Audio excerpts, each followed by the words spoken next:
Well, welcome everyone to this episode of Why We Plan. I'm your host, John Brown. I'm the founder of Business Enterprise Institute, which is a company which supports other advisors across the country in helping their owners exit their business in style, to leave their business on their terms. With me today is Jeremy Pugliese, the proper Italian pronunciation, I might add, from New Jersey. Jeremy is a longtime BEI member, and he's here to talk to us about his exit planning practice, how he got started, why he's interested in exit planning, how that's affected his practice, and so on. So welcome, Jeremy. Tell us a little bit about yourself. Thanks for having me. It's good to see you, John. My name is Jeremy Pugliese. I'm originally from upstate New York in the Hudson Valley.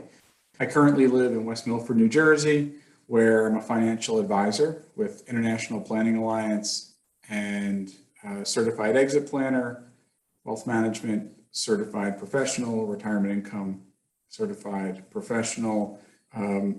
I do asset management.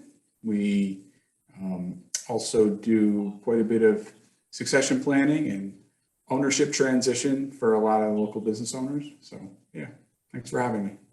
You're more than welcome. So tell us how you, I guess, got interested in exit planning or succession planning and where that's led you to. My interest in this topic started when I worked for a family business. I worked with my dad for about 19 years. And one of the things that we worked on together was trying to figure out what to do with the family business and how that was going to look. Yeah. Was it going to be somebody that bought the business and I went to work for them, or was it me taking over the business? There was a lot of talk, but there wasn't a lot of things written down. Mm-hmm. And I came from a family where it's very common now, right? Like a mixed family where I have a stepmother and I have siblings that were not at the time active in the business. And I was there every day, all day with my dad running the business. And I noticed as I asked a lot of our friends and customers, other small business owners, what they were going to do, nobody really had a plan. And I knew that I wanted to be somebody that could provide planning. I knew definitely financial, and then I saw a big need in the marketplace. Specifically for me, I work with a lot of HVAC contractors, so that's heating, ventilation, air conditioning, plumbers, electricians, construction companies. I come from a background of the trades and service businesses. So that really got me interested in this.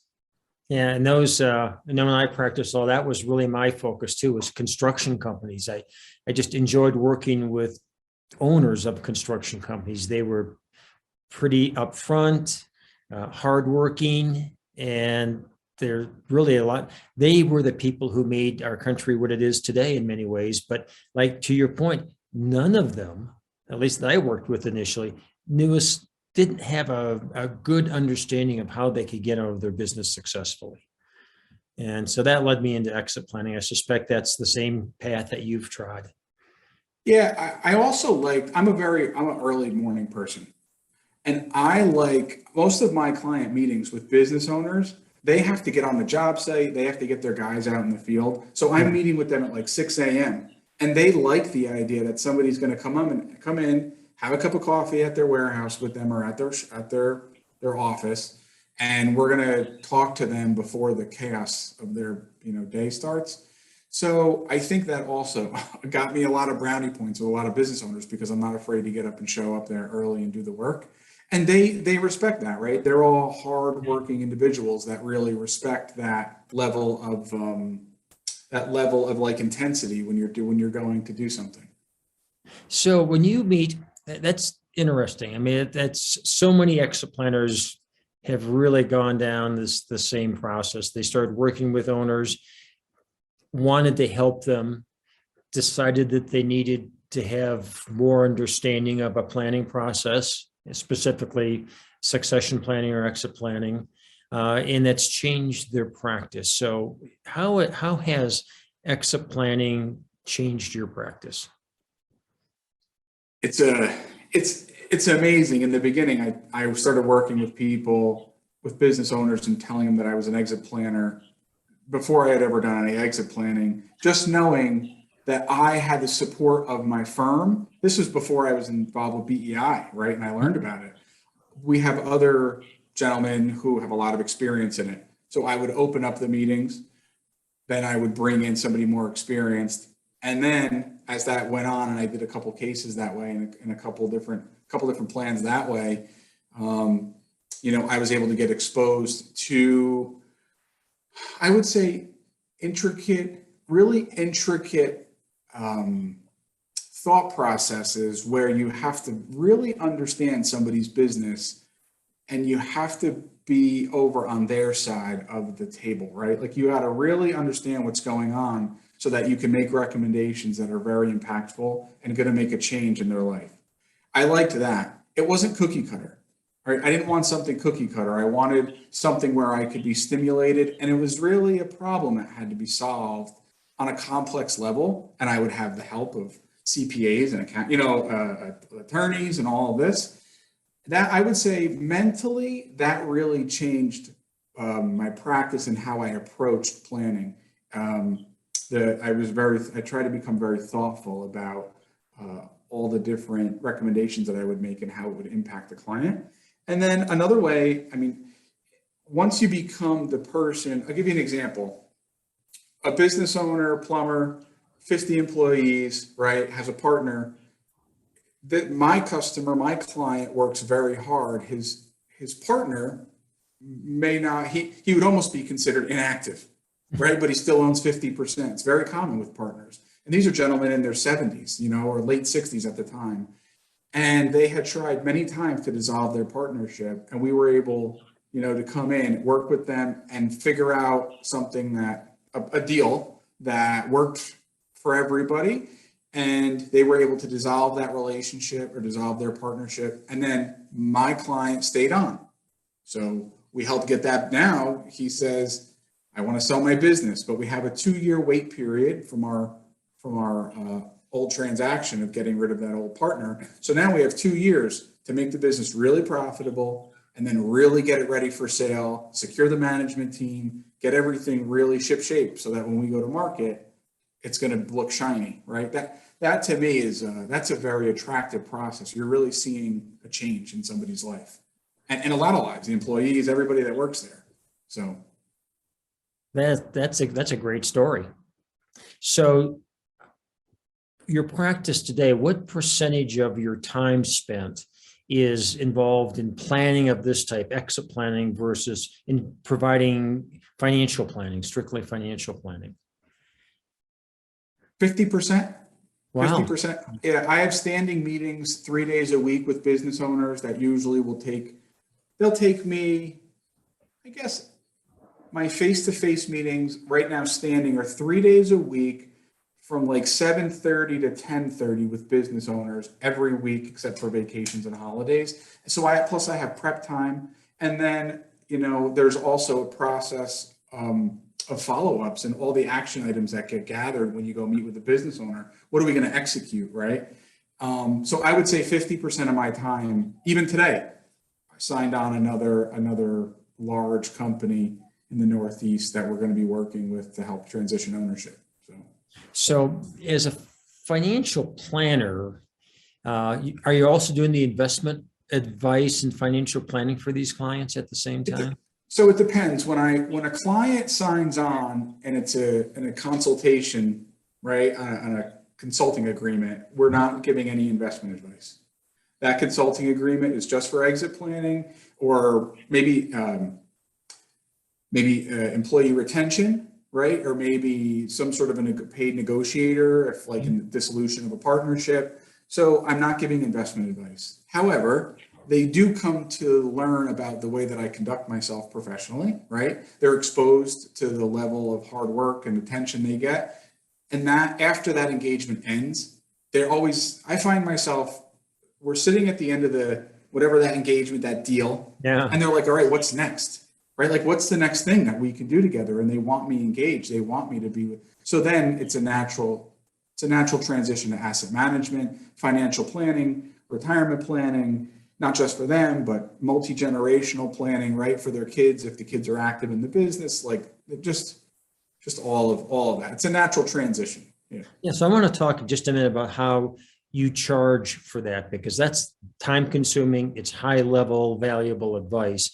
But what it was interesting that I learned is that most of our BEI members, majority today of new members are financial advisors. It's probably 75% of our new members are financial advisors because they do planning, right? You've been doing financial planning for I don't know how long, but lawyers and CPAs typically are not planning oriented. They're more solving a problem oriented.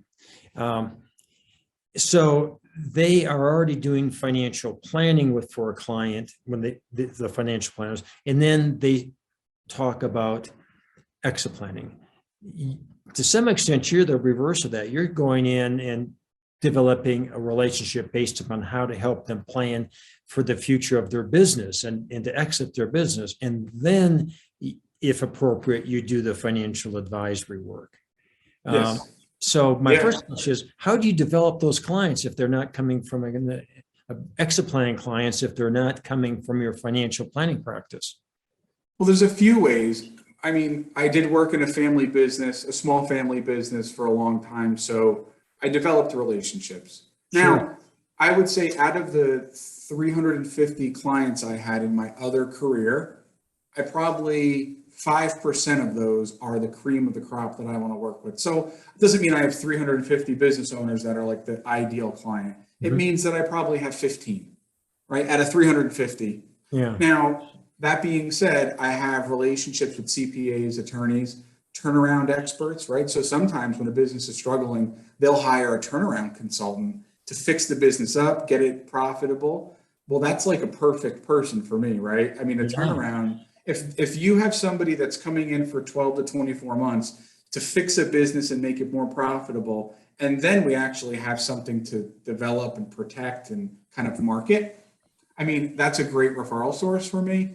And yeah, I would say other professionals and other advisors, other financial advisors bring me in, and sometimes then they'll do the asset management. Yeah. We'll position it where, look, this is Jeremy, he does the exit planning. Advisor number 2, let's say, is the financial advisor, and he'll do the retirement planning while I do the exit planning.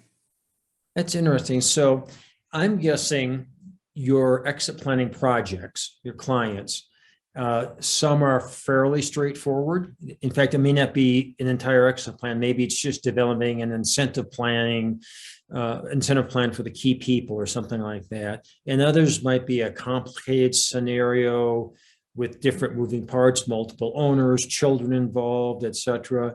How do you charge for those different types of services? And well, I guess that's the question. Just how do you charge? I charge it. So I do project-based charges. I look at a project, I talk it over with some of my colleagues, and I'll have a rough idea of how many hours. Now I've done so many. In the beginning, I didn't make any money because I wanted to just get exposure, right? And I would spend tons of time learning all this stuff and doing joint work and splitting it. And I didn't mind the splitting, but I would quote it so low because I just needed to get in there and kind of get some like at bats in baseball, right? You just want to get out the plate. Okay, so I did that enough. And now I'm to the point where I have enough experience so I can look at a project and say, look, this is going to take me 4 hours a week for 45 weeks, right? And I can figure out what the right amount is. Or today, the one that I'm working on, they're doing a recapitalization, right? They're doing a recapitalization of ownership, and they're, transferring some things into trust. I'm not an attorney. All they want is somebody that's like a trusted advocate that has a lot of know-how and will really look out for their best interest and kind of drive the process, because they're running the business. They don't have time to be on the phone with the attorneys, and they just want somebody who's always going to be a taskmaster and pushing that along. So even that, it's, I would say numerically, like the clients that I'm working with right now, where I'm meeting with them weekly for a year, we're going to charge around $50,000 for the year. So a handful of those clients plus financial services practice, it can be a very great opportunity for an advisor. And then ultimately, right, with I would say all of those clients, the ones that have a year-long engagement like that, we're gonna take over assets. They'll be done. They won't be business owners, but we're managing the assets partially now already because maybe we're into our second year of an engagement. So that's how we'll charge. But it's project based. It's not hourly because then they know that my incentive is to get it done. If it's hourly, I feel like internally there could be a conflict of interest because you're getting paid for time. Whereas when it's project based, they want me to get it done. I want to get it done faster. And our motives are aligned and it seems very natural. That's interesting. As no lawyer, of course, we always charge by the hour. So if there was an incentive, it was to think slowly, right? Act slowly, but yeah, that's interesting. So we have another member who has a similar concept in terms of how he charges fees. He just charges at the beginning of a project. Again, he's experienced, so he has an idea of the amount of work that's involved. He will charge X dollars, say $40,000 for your exit plan, and through completion, through implementation, and he will say, and I will get started. You pay me now the full 40,000. I will get started when you're ready. Huh. It's interesting because then that sort of motivates the owner to get started right now and to stay with it. So I think it depends on the industry. So if you think about for me at least, the people that I work with, contractors that are doing larger projects, they're very comfortable with my model. A third, a third, a third. A third up front, a third when we have a rough draft of a plan, and the third upon execution and everything's final. That's how they run their projects most of the time. So it's to them, it's like, oh, this all makes sense. I really want to take that on with my clients. I want them, they're going to have enough new things to learn. I don't need them to be confused about how I get paid. Like, it's very transparent. And that's, That's great. Anything else you want to talk about your practice? I mean, you have a great insight on how to really be an effective and efficient exit planner. What else would you add? I'm amazed that the vast majority, I think a lot of times in the beginning when I didn't have experience about how to handle this, the biggest asset that I brought to the table was structure and being organized and having, a deadline for things and making sure that everybody involved in the deal knew the deadline for every item so that we all were very clear. And in the beginning, I didn't know anything about how to do this, but I could offer structure because I'm naturally an organized person, I feel. And I will say when I was a new advisor, and to any newer advisors that are listening or newer in exit planning, to be ultra organized and really detailed with everything so that you have almost a deal calendar of how things are going to develop, and then sticking to that and being clear with the communication so everybody knows. And you'll be surprised just on the general sense of a feeling that will happen is everybody's watching. Like if it's me and a CPA and an attorney and a business owner, and it's on me to get something done by a certain time, I don't want everybody to see that I'm gonna, fail, quote unquote, or slow the process. I want to get my stuff done. So I'm the strong link in the chain. And once you kind of get that energy going, the whole team will drive, but they need somebody to quarterback that. They need somebody to quarterback that. And that's, I think, that is a big thing that like BEI and this whole organization and the whole mindset of it really helped me understand how to package that. Excellent. Yeah. And I think that's true. And by saying that you want to quarterback it, most attorneys and CPAs, there are lots of exceptions. They're happy doing their work. Right. Staying within the boundaries of their profession. In a sense, you almost have to as an attorney, especially, they look forward to having a competent person leading the charge. and Yeah. they'll do their work and they'll do it on time and they'll contribute. But that's one of the great benefits of being an exit planning advisor is that you're at the head of the table.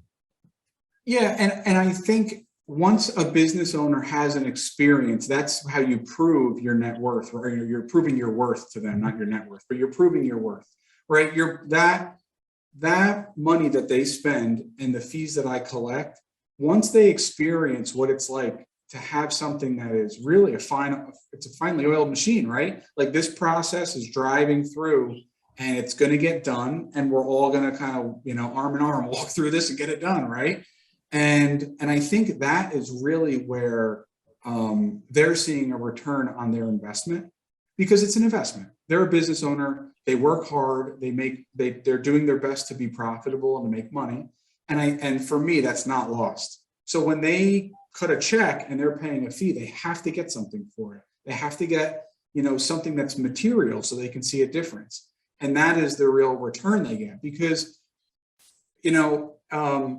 if somebody's trying to dissolve a relationship with a partner and it takes 5 years and it's painful, their business is going to suffer during the 5 years. Corporate culture is definitely going to suffer. Maybe their key employees are going to leave because of all the different cattiness that goes on. Nobody wants to go to work, right? But if you can get that done in 18 months, he just gained 3.5 years. And now in 5 years, we can go to market, and then we can have a nice shiny business where maybe he can retire or his child can take it over. Sure. Right. Like that is, and when you're talking about individuals that are in their 60s and they've been doing this, or 50s or 70s, there's something that happens after you've been I was in my industry before this for 19 years, right? And I'm 42. So I had 19 years in that other industry.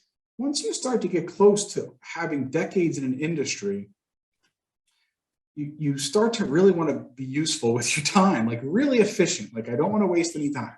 And I think that's a huge benefit to having an advisor that captains these kinds of transactions.